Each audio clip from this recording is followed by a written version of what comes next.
नारद जयंती मनाने का प्रचलन तो समाज में नहीं है, लेकिन यदि इसे मनाया जाए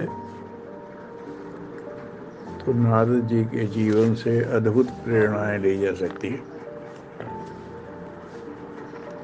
नारद जी एकमात्र ऐसे ऋषि हैं जिन्हें देवर्षि की संज्ञा दी गई है। ऋषियों की तमाम कोटियां हैं, ऋषि, महर्षि, राजर्षि, ब्रह्मर्षि इत्यादि, लेकिन देवर्षि सिर्फ नारद ही है। शायद इसलिए कि ऋषि जो हुए हैं वो मनुष्य जन्म वाले ही हैं, वो ऋषि हैं, लेकिन नारद जी देव योनि में होते हुए भी उन्होंने ऋषित्व प्राप्त किया। देव गण तो स्वर्ग की सुविधाओं में ही हमें रहते हैं, लेकिन देव योनि में होते हुए भी उन्होंने तप का महत्व समझा, भक्ति का महत्व समझा। इसीलिए सर्वत्र उनका सम्मान है, सबका पूज्य है। कहीं भी देखो, किसी भी कथा में देखो, नारद जी उपस्थित हैं।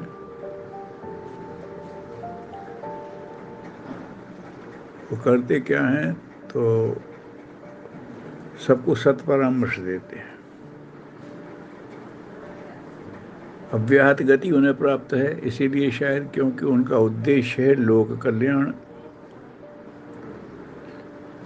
जहाँ तक उनकी क्षमता होती है लोगों को उनके हित के लिए परामर्श देते हैं।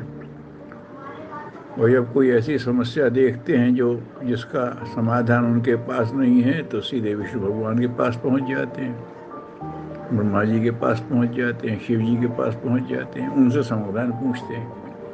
और समाधान लेकर के फिर प्रकट हो जाते हैं, फिर सब तक उसे पहुँचाते हैं। यही उनका निरंतर क्रम है, इसलिए वो रुकते ही नहीं है। कहते रमता योगी बहता पानी, बस कहीं रुके 2.5 घंटे से ज़्यादा उन्हें कहीं रुकना ही नहीं कहें। गुरुदेव ने ये नारद परंपरा को सत्परामर्श परंपरा कही है। उन जैसा जीवन तो क्या कोई बनाएगा, लेकिन उनको अगर आप देखें, पार्वती का जन्म हुआ तो वहाँ पहुँच गए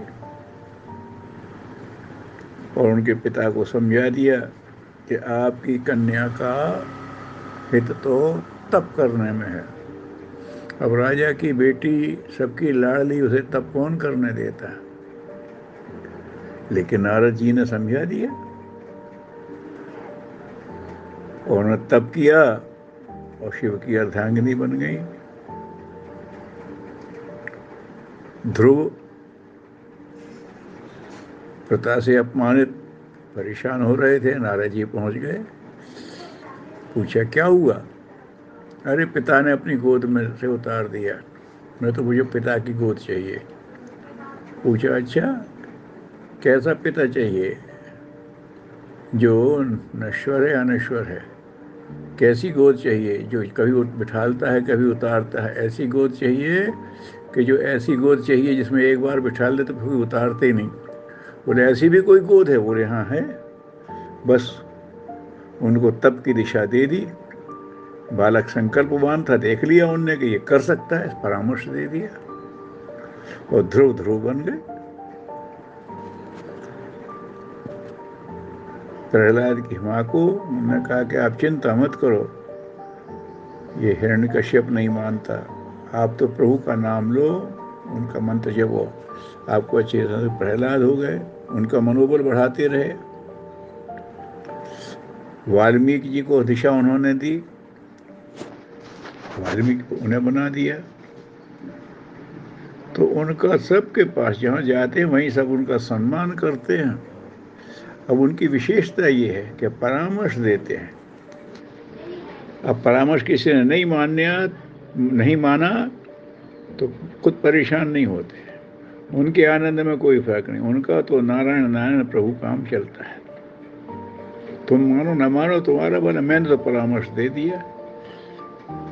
वो फिर भी पहुंचते रहते, जहां बनती है दिशा देने की कोशिश करते। अजीब है। ज्योतिर्विज्ञान के मूर्धन्य गया था। पार्वती जी को उन्होंने कहा इसके हाथ में ऐसी रेखा पड़ी है। भक्ति सूत्र, नारद भक्ति सूत्र भी है, ज्योतिर्विज्ञान का नारदी संहिता है। आज भी उसे सारी जो गणित होती है लोग देखते हैं। तो इतने ज्ञानी भी, लेकिन इतनी सब विशेषता होते हुए भी प्रभु की लीला कहो चाहे भक्ति की लीला कहो, उन्हें भी मोह होता है। जरा चूके तो अहंकार उनको भी होता है। नारद मोह प्रसंग सुना होगा। अपने ज्ञान की तपस्या का अभिमान हो गया था। निर्द्वंद थे, ज्ञानी थे, तप कर रहे थे। इंद्र को लगा के इंद्रासन के लिए कर रहे हैं। कामदेव को भेजा कि इनका तप भंग करो। सारी कोशिश कर ली कामदेव ने, कुछ नहीं हुआ। तो प्रणाम किया, अपनी भूल स्वीकार की, तो नाराज भी नहीं हुए। आशीर्वाद, तुम्हारा अपना काम है, करो चलो।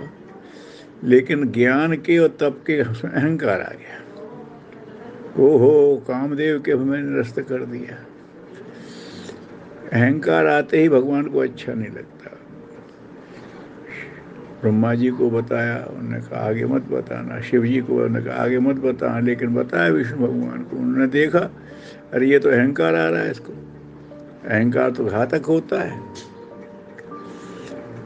तो उन्होंने उनको सीख देने के लिए मां रच दी। विश्व मोहिनी स्वयंवर वाला प्रकरण, जो कह रहे थे कामदेव को जीत लिया, वो ही लौट के आया, मेरी शादी करा दो और अमुक कन्या से ही करा दो, किसी भी तरह से करा दो। भगवान ने अपनी माया दिखाई। घटना सबको पता है। तो ऐसे भी व्यक्ति माया पड़ते हैं। खैर, वो माया मोह टूटा, जो कुछ भी हुआ। तो उन्होंने भगवान से पूछा भी है कि मुझे क्यों। उन्होंने कहा, भगवान ने कहा है, भगवान राम से संवाद जो हुआ है कि मैं देखता हूँ भक्त अगर भटक रहा है तो माँ की तरह रक्षा करता हूँ। उसको जो चाहिए वो माँ दे देती है, और जो उसे नहीं है उसको माँ उधर को जाने नहीं देती, पकड़ लेती है। तुम गलत तरफ जा रहे थे तो मैंने तुम्हें रोक दिया। नारद जी ने सीख ले ली। ज्ञान का, तपस्या का अहंकार छोड़ दिया, और एक जगह बैठ करके तप करके बड़ा भारी बनने की जगह उन्होंने ये तप अपना लिया, भक्ति वाला तप। निरंतर चलना है और प्रभु का संदेश सबको देना है। लोगों के अंदर सदा शयता जागृत करनी है। बस अब भक्ति के नाते जहाँ भक्ति आ जाती फिर वहाँ अहंकार आता नहीं है। तुलसीदास जी ने लिखा है, भक्ति में समर्पण होता है। जो कुछ करना प्रभु के लिए करना है। जब सब कुछ प्रभु को कर लिए करना है तो मैं कर नहीं रही हूँ, तो माया का प्रवेश नहीं होता। तो माया और भक्ति दोनों भगवान की ही हैं। तो वो जानती हैं कि ये भगवान की तरफ चल रहा, माया का तो यही काम है, जो भगवान की तरफ भटकता है उसको एक झटका मारती है। लेकिन चल रहा है फिर क्या दिक्कत है। तो फिर उन्हें भक्ति मार्ग पकड़ लिया, और एक जगह बैठ करके मैं बड़ा प्रचंड तपस्वी हूँ सब छोड़ दिया है। निरंतर चलना और लोगों को सत्परामर्श देना, वहाँ से भक्ति रस में डूब गए। नारायण नारायण जप कर रहे हैं, निरंतर चल रहे हैं, हर जगह अव्याहत गति उन्हें प्राप्त हो गई। जब उन्होंने लोक मंगल के लिए विचरण शुरू किया तो अव्याहत गति प्राप्त, कहीं भी पहुंचते हैं, कहीं उनके लिए कोई रुकावट नहीं। और जो उनकी व्यवहार कुशलता है कि राक्षसों के पास, दैत्यों के पास जाते हैं तो अभी वो सम्मान, ऋषियों के पास जाते हैं तो भी वही सम्मान, देवलोक में जाते हैं तो फिर वहाँ भी वही सम्मान। क्यों? परामर्श देना। और अगर परामर्श माना नहीं तो परेशान नहीं होना। अपनी मस्ती में कोई फर्क नहीं पड़ना। वो तो नारायण नारायण कहते हुए चल लेते हैं, फिर बीच में आके देख लेते हैं क्या हुआ कैसा हुआ, फिर मौका मिले फिर संकेत दे देते हैं बार बार। तो हर एक के पास देखा, अगर वो भगवान को नहीं मानता, लेकिन जो लोग भगवान को नहीं मानते वो भगवान से जुड़े हुए लोगों से, ऋषियों तपस्वियों से भी बैर करते हैं। लेकिन ये नारद जी की विशेषता है, जो भगवान को सहन नहीं करते हैं वो ऋषि का आदर करते हैं। ये उनकी व्यवहार कुशलता है। तो ऐसे नारद जी के उससे बड़ी प्रेरणा ली जाती है। अद्भुत जीवन है। अहंकार आया तो उसे उनने फिर कैसे छोड़ दिया, और अहंकार का उपचार क्या है? तो वही है, प्रभु के नाम में मस्त रहो और अपने कर्तव्य मस्त रहो। मैंने अपना कर्तव्य किया, किसी ने नहीं सुना तो अभी मस्त हैं, सुन लिया तो अभी मस्त हैं, क्योंकि मैंने कर्तव्य किया।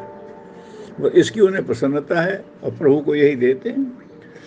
और हर बात का इसका अहंकार नहीं, जो नहीं आता है पूछने पहुंच जाते हैं, जहाँ जहाँ वहाँ पहुँच मिलेगा वहाँ से पूछ के आएंगे, और पूछ के आएंगे तो फिर सबको बताएंगे, घूमेंगे। तो ऐसा जो है, गुरुदेव ने सत परामर्श हमारा स्वभाव बने, ये सत्सूत्रिकार का मूल दिया, महत्वपूर्ण बात है युग निर्माण के। तो ये हम और सब परंपराओं में करना है। नारद की परंपरा में यही कहा कि सत परामर्श स्वभाव बने और कोशिश करें ज़्यादा से ज़्यादा जनसंपर्क करें। अपनी कमी दिखती है तो उसको पूरा करें, गलती होती है भगवान से क्षमा मांगे, फिर अपने को ठीक करें। तो ऐसे उच्च स्तरीय जीवन साधक नारद जी हैं, उनसे हर लोक सेवी को प्रेरणा लेनी चाहिए। और गुरुदेव ने कहा ना कि हमारे कारण तो भगवान के साथ साझेदारी है। तो नारद जी भगवान के सबसे समर्थ और सबसे सफल साझेदार हैं, वो सब तक पहुंचाते हैं। तो इस हिसाब से युग निर्माण के कार्यकर्ताओं के लिए नारद जी एक अद्भुत आदर्श हैं। उनसे प्रेरणा लें, अपने जीवन को सफल बनाएं, भगवान के सच्चे सहयोगी बने। हार्दिक मंगल कामना। सबको नमस्कार। ओम शांति।